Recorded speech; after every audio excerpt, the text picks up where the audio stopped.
Well, can you believe my guest today started his career in the NFL, my lands, with the San Diego Chargers?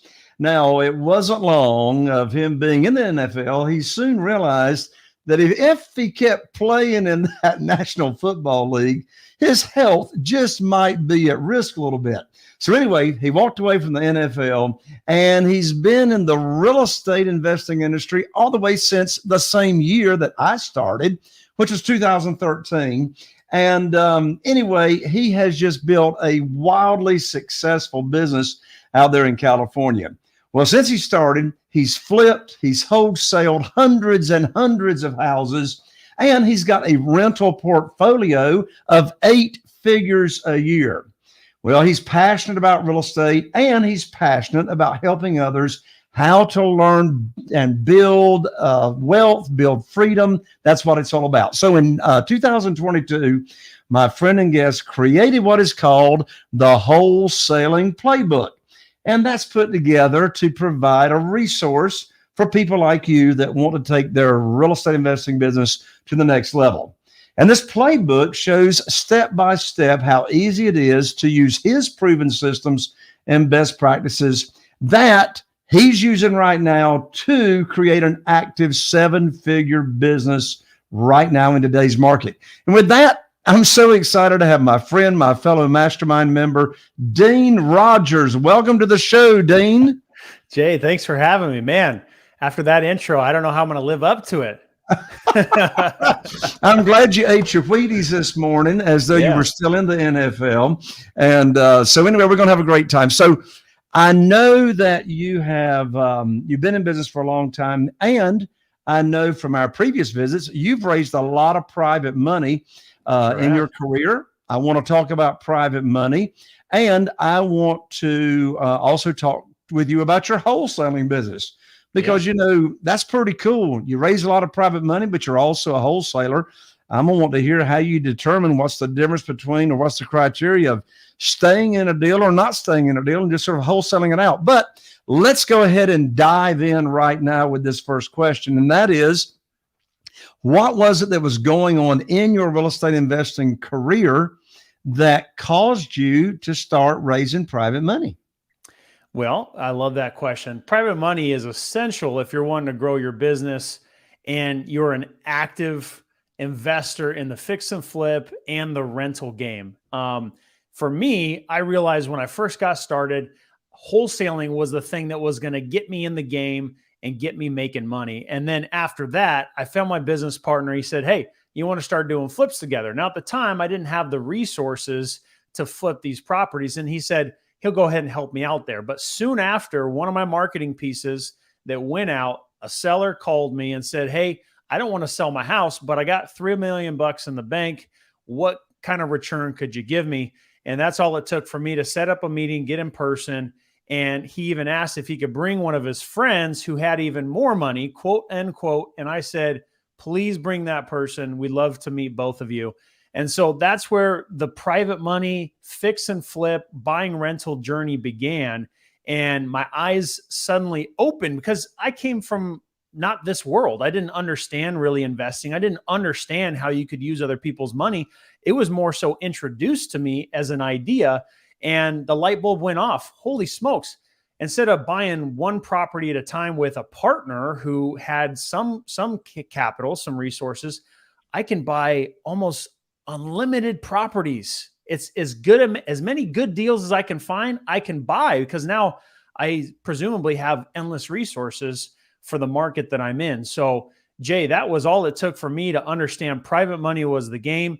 And so from that private lender and his friend, we flipped hundreds of houses within a handful of years there, just from those two people alone. What's your definition of private money or a private lender, say in contrast to a bank? Yeah. So a bank, you're going through a long process of getting qualified, and they're very rigid on their terms. You kind of have to abide by their rules and their guidelines and their process. And you're kind of at the mercy of how fast they can move. You're at the mercy of the resources you probably need to bring to the table to put that deal together. Whereas with a private lender, you can pretty much write your own terms and make up whatever you want. Now, granted, you can't, for instance, pay them 1,000% interest because there's some rules around how much interest can be paid and earned on a certain transaction. But with these private lenders, you can borrow the full amount of the purchase price plus extra.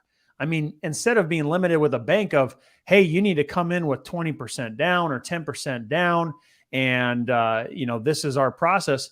You can, just like I did, I told you as we were talking last week, we just closed on a deal. We closed in 24 hours. The prelim was clear, title was clear.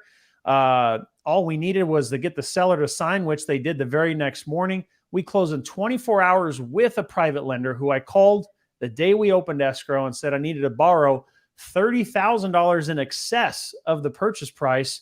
He was more than happy to do it because we had the deal at a discount, and he wired money the day we closed escrow, and we got it done. And that's a great investment return for them. They have their money secured against a physical, tangible asset, which is real estate, secured just like the banks would, getting, in this case, a 10% annualized interest return. And that's way better than less than 1% sitting in the bank. There's a lot of people out there with money sitting in the bank that is getting them nothing, just collecting dust and getting destroyed by inflation. And they're just wanting to find a way, begging a way to invest their money passively in a safe investment vehicle with somebody they can trust. So there's just so many resources out there when it comes to private money. So when you're talking private money, are you talking are you talking hard money, or is there a difference? There's a difference, right? So with hard money, it's an institution, an actual company that got, certified or whatever the process to be able to borrow other people's money and essentially pool it, keep it within their own fund, and then lend it out. Usually at a higher interest rate, and then they charge administrative fees and points and such. So a hard money lender is someone you can pretty much count on to have money available because they've borrowed private money from other people.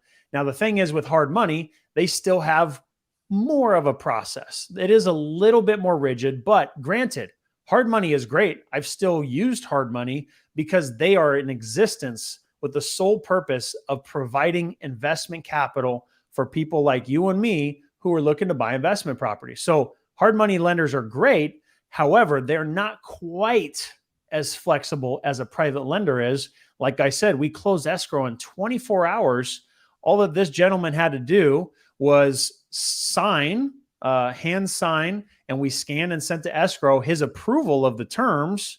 And then he showed up to the bank and wired his money. That was all that took place on his behalf. And for us, all I did was sign the closing documents and get those to escrow. So there's where the ultimate flexibility comes in with private money, because you're establishing how much money is being borrowed, at what interest rate. It could be 1%. I mean, shoot, it could be even 0% if they just felt so generous to just let you borrow money for free. But typically, you might find a private lender lending anywhere from 6 to 10%. I mean, it can be as broad as that, but nonetheless, it's more flexible than hard money. And typically it's from just people in your sphere of influence or someone you've met at an event. And it's an individual, it's person to person, whereas the hard money lender is an institution. It's a company that you would be interacting with. So you just mentioned one reason you like private money over hard money is that you can close quickly. You closed in 24 hours with that private lender. You also mentioned a moment ago that the interest rate, you set it, and where you set the interest rate, your private lender's not setting it. What are some other reasons that you like private money over hard money? Again, it's just that relationship that you build. Hard money lenders, great. Again, you can establish a relationship, but those people might churn over. They might churn over and they've got someone else, kind of be in the sales role. With private money, just this past weekend, Jay, is a perfect example. I'm at a pool party with my kids. just chit-chatting with some of the folks there. The guy just said he's selling his house. He's going to have about $1 million liquid. He doesn't know what to do with. And there I am talking about real estate. He's like, well, you're in real estate, aren't you? I sure am.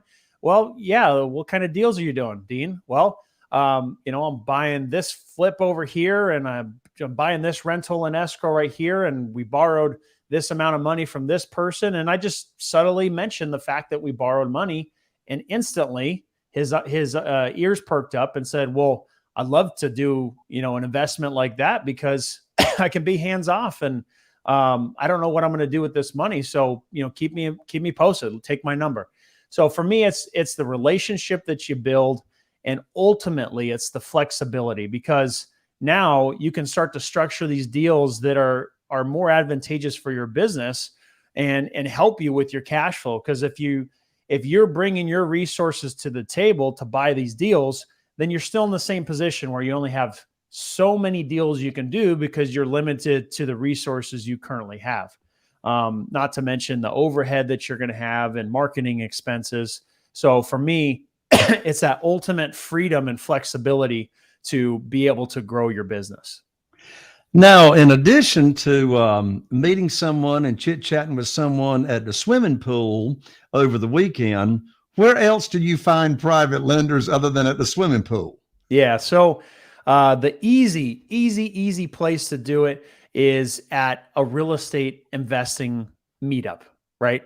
For me, that's always been good because everyone's there intentionally to learn and build relationships. And so if you're now, just like I did at the pool party, explaining what I'm doing and sharing the fact that I'm buying property using other people's money and giving them a 8 to 10% annualized interest return, if they're actively interested in that line of business and they get a good feeling from you and you've demonstrated that you have experience, they're going to want to work with you, right?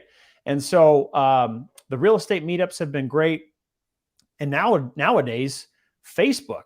I mean, think about all the Facebook friends you got that are watching what you're doing. So if you're posting about how you're actively marketing, you're actively buying deals, people are going to take notice and they're going to see what you're doing. And then all of a sudden, you might say, hey, I just bought a deal, looking to establish a relationship with some new private lenders. If for friends, reach out to me and we can chat about it. And you better believe if people are paying attention and noticing what you're doing, they're gonna want to be a part of your journey too, right? And so that's naturally a good place to do it. And then the ultimate creme de la creme, which you've spotlighted to me, it's something funny enough, Jay.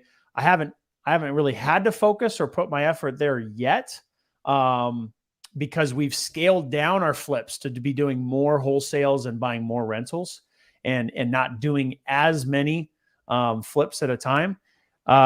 One of the great places to go is the you might know how to say it better than I do, but the events where they have the retirement accounts. Right? Oh, yeah. Self-directed IRA events. Self-directed IRA events. And I've worked with several, Jay, myself, private lenders who just so happen to have self-directed IRA accounts. And what do you think they want to do with that money? They're putting it in an account to get a return. And I've even had some of those folks basically get out of the investment that they were in and even pay a penalty because they were only getting, 2% whatever in a CD or whatever it was they had. And they said, get my money out of here. I want the 8%, and they're just eager to put that money to work and work with people they like and trust. So that is ultimately one of the gold mines that you can go to, because that's specifically what they're wanting to do, is invest that money that's sitting there. Dean, let's say you are at a social event. Let's say you're at church. Let's say you're in some kind of setting with other people that, you got a relationship with. Maybe you're meeting some new people or whatever. How do you start the conversation with someone else that would possibly lead to attracting them to being a private lender? to where you're not sounding like you're trying to sell somebody on something. Yeah. Now, the way that I typically do it, Jay, is the conversation just naturally comes up. Well, what do you do for work or what do you do for business? And so once we get into that kind of conversation, naturally, I'll share what I'm doing. Hey, I'm buying real estate. I will borrow someone else's money, give them a return on that. They're a passive investor. And so I'll borrow those other people's money, go buy properties, and I'll fix and flip it or keep it as a rental and refinance it. And then they get their money back out. And then we kind of rinse and repeat. So that's what I do. And then once we get into what they're doing, maybe I'll ask them, hey, have you done any type of investments? Have you bought any other properties? Have you gotten into the stock market? Have you done any type of investments at all? And then once they talk about what those are, you might bring up, well, how have those gone for you?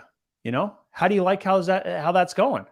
Well, I'm getting this kind of return and let's just assume it's lower than what we could give. Hey, well, do you like that? Is there enough opportunities for you to keep that going? And if for chance there isn't, you might just subtly bring up, well, hey, I work with other people. I don't necessarily have an opportunity right now, but if you're interested in getting an X% return, I might have some opportunities for you in the future. I don't know. We might be able to kind of squeeze you in there.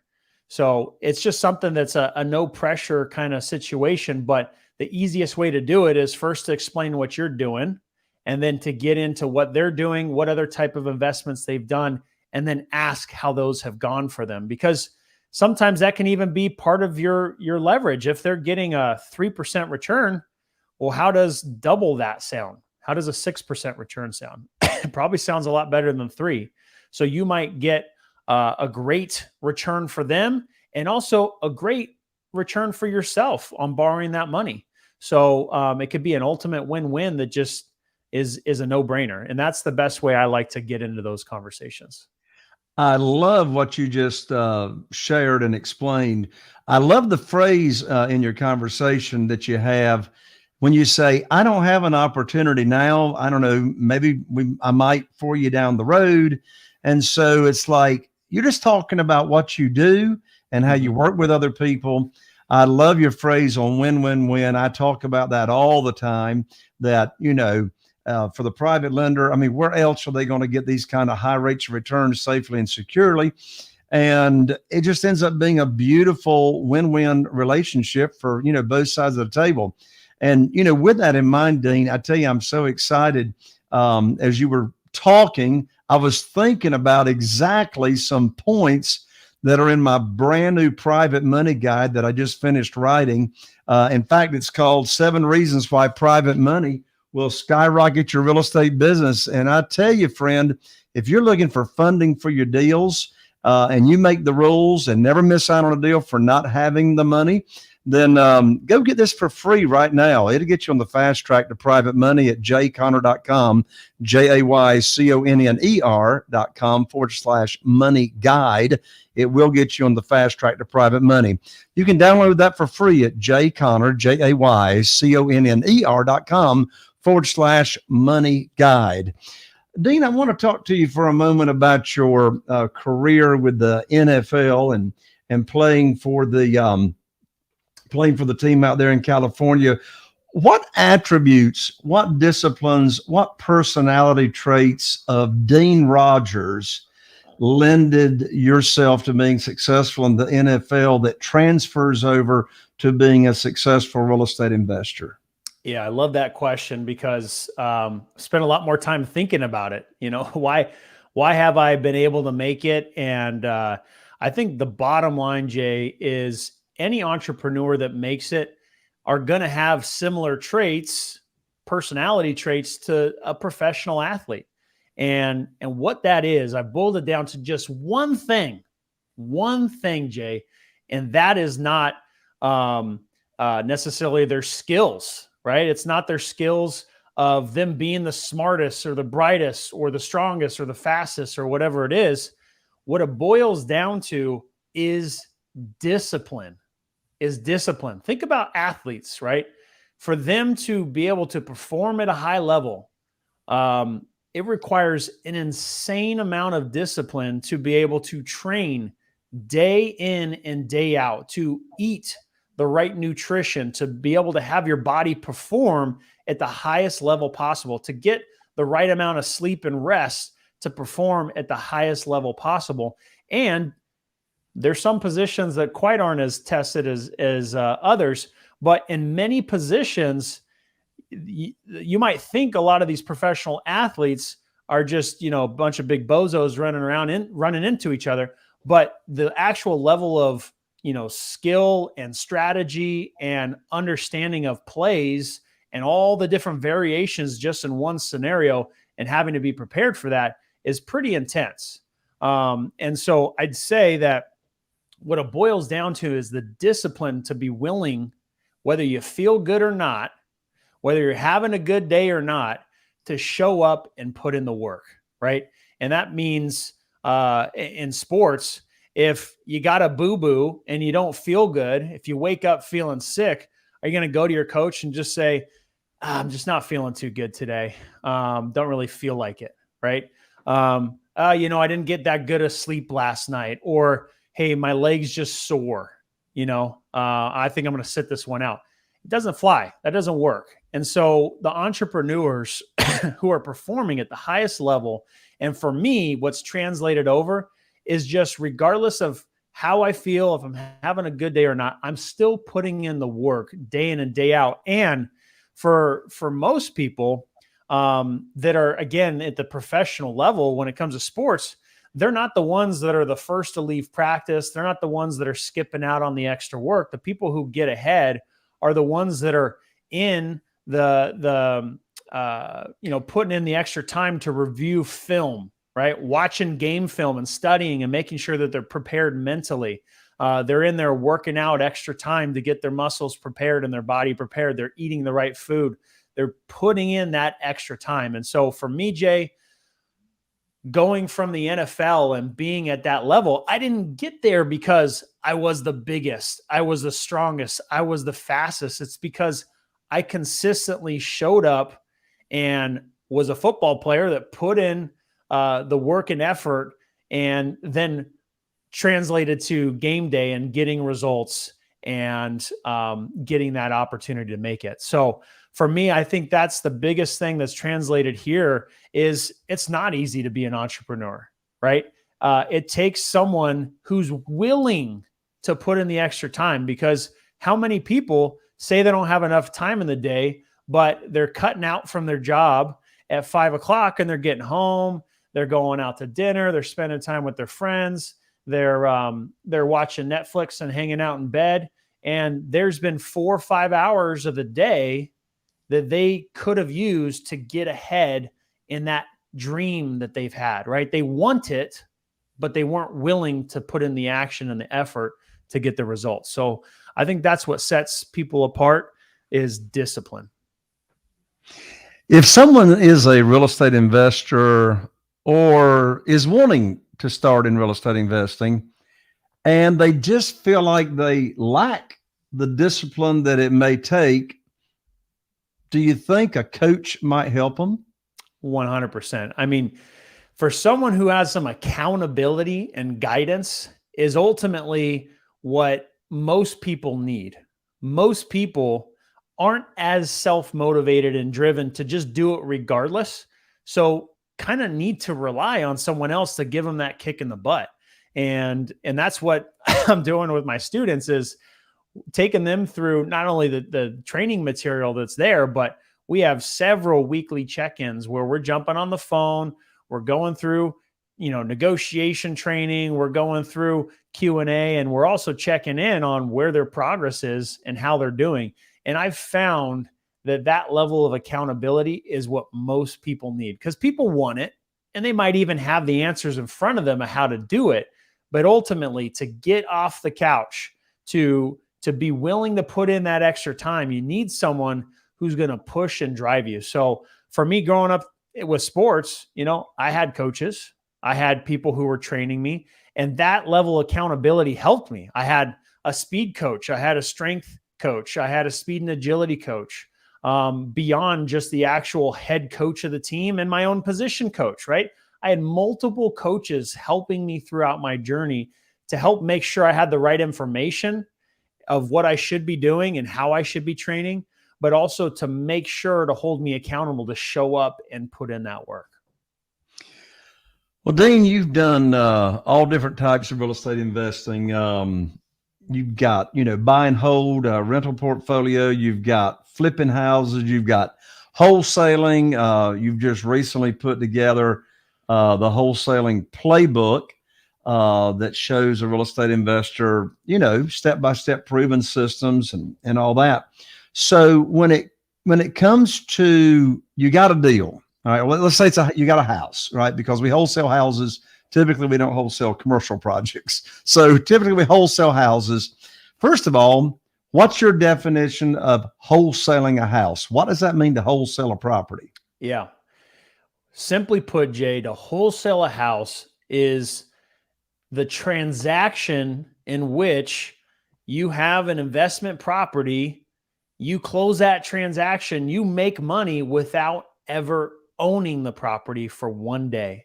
And the way that logistically works is you get a contract to purchase that property, most of the time directly from the seller. And for what it's worth, you can even do this with on-market properties if you do it correctly. But my favorite way to do it is directly with the homeowner.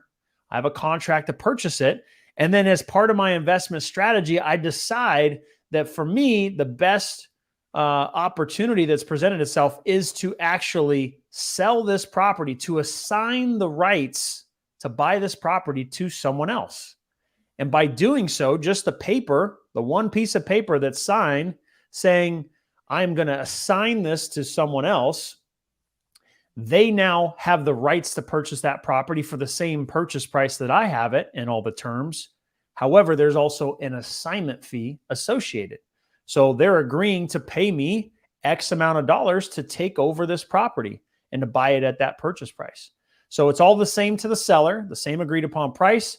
And now the buyer, the end buyer, has agreed that they're going to buy it for the purchase price plus my associated fee. Of course, they've run all their numbers and determined that all things considered, it's a good deal for them. And they bring their money to closing and sign all the closing documents just as the seller does. And that end buyer now takes title and owns that property. As the transaction closes, I get sent from title and escrow that assignment fee. I don't own it for a day. It's a transactional deal for me. And I make that money and I move on to the next deal. So your end buyer that you're collecting the assignment fee from after you have a property under contract is your end buyer, in most cases, another real estate investor that's actually going to pay cash for the property, and then they're going to take it and they're going to, do whatever with it, renovate it, put it on the market, and sell it? Yep. Most of the time, they're fixing and flipping it, or they're keeping it as a rental. And from time to time, they might even want it for their own personal residence, or they have a client that they know would want it as a personal residence, or something for a family member, right? Some of these properties are outdated or not completely remodeled, but the seller was willing and able to sell it at a certain price that made sense. And so some of these properties are move-in ready, financeable, and it works out that way. But most of the time, these houses are not only outdated, they're in some sort of distress and needing much repair. And that's where the opportunity for us comes in to buy that deal. What's your average assignment fee that you're collecting these days on a wholesale deal? Yeah, the average is and I know it's going to vary, right? It's going to vary, yeah. The average is about $20,000. That means some of them are 30, 40, 50, 60, 70, 80, $100,000, right? They've been as high as that. And then some of them, just the way the numbers work out, you might make $5,000, you might make a couple $1,000. But generally speaking, based on us knowing what our goals are as a company, what makes sense for us to do a deal, we're negotiating based on us making at least around $20,000. And if it makes sense, if the property needs extensive work, we'll negotiate a little bit more to get a bigger spread in there. So you're a wholesaler. You're also a flipper yourself. You're looking at a deal. You're looking at the numbers. How do you decide, am I going to wholesale this deal and collect an assignment fee, or am I going to stay in this deal and I'm going to, renovate it myself and make a larger profit? What's the deciding factors? Yeah, I love this question. And ultimately, to help you determine for yourself how to make this decision is what's going on? What's going on with your business? What are your goals? What are you willing and able to do? And for us, as I've matured over, my investing career, we used to do just only flips. I mean, we were doing 20 flips at a time. And for me, that was a lot of operational effort and energy that the way that I have the business set up between me and my business partner and our team members, it just didn't make sense for us to do too many projects at a time. So where we're at now today in our business is we'll first focus on evaluating what makes sense here, right? And if it makes sense as a rental, because we want to continue growing our rental portfolio, and it can pencil out to where we can have minimal to $0 in that rental by the time that we've purchased it, remodeled it, and refinanced it. By the time we've done all that, if we can have little to no money in that deal out of our pocket, then we want to keep it as a rental. And naturally, we want it to cash flow as well. Okay. If we can accomplish that, that's the very first decision we make. Can this work as a rental with that in mind? Now, granted, there's many other opportunities where we could buy a rental, good property, well set up for a rental that would cash flow, that would involve some more of our money down, needing to be stuck in that deal, 10, 20% down, whatever it is. But our focus is to keep as little amount of money in that deal as possible. So first, we look at it from a rental. Next, we look at, is this an easy in and out flip where it's going to be low stress, low amount of effort for us to do it? And could we maximize the return? Or is this a more involved flip that maybe is going to require more of our time and effort and resources to get the deal done that doesn't justify the additional return we would get if we flipped it, right? Because every deal we're doing, we're an experienced investor. We know what other investors expect to make at a bare minimum when they're buying a property. So we bake that into our numbers when we determine what we could wholesale it for. So if the bang for buck isn't worth it for the fix and flip, then we'll ultimately determine to wholesale it. So that's kind of the progression we go through. We go through rental, then we go through fix and flip, and also determine, do we have bandwidth for it? Because we only want to do a couple flips at a time at this point to make sure we're not overwhelming ourselves and overextending the time and effort to do that. So that's kind of the progression we'll go through, Jay, to ultimately determine which investment strategy we'll use. I hear people saying it all the time in this market. I can't find any deals. I can't find any deals. There's nothing in the multiple listing service. Well, of course, there's nothing in the multiple listing service. It's called, supply and demand. So in this market, what is your favorite way or ways to find motivated sellers off market directly from for sale by owners? Yeah. Man, I tell you what, we do all sorts of marketing, and it's no guarantee which marketing strategy is going to work every month, which is part of the reason why we do so many different types of marketing strategies. The ones that we do currently now are going to be cold calling, direct mail, pay-per-click, so Google Ads, they call that PPC.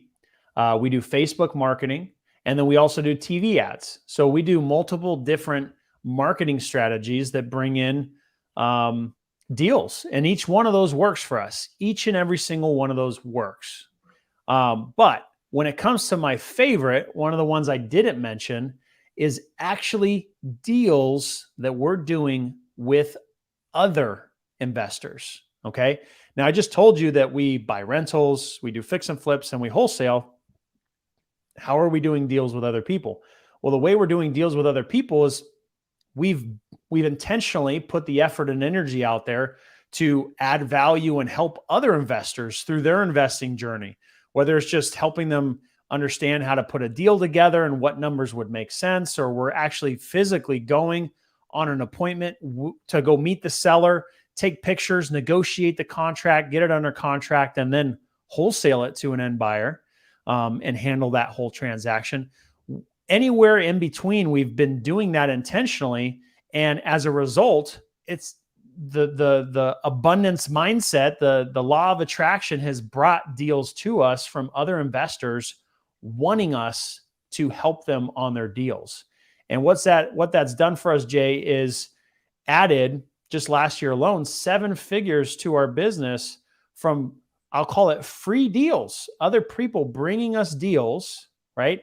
And for us, with our experience, we've been able to negotiate these deals at the best prices. We've been able to wholesale and sell them to end buyers, cash buyers at the best prices, and really optimize that opportunity for that other investor and ourselves. And we split the profit 50-50. So what that's turned into is just a lot more deals that we are doing, working with other people, and a great source of revenue that is so much fun. I mean, it's so rewarding to do a deal with someone else, to be able to help them achieve an amazing goal and help them make $20,000, $30,000, $40,000.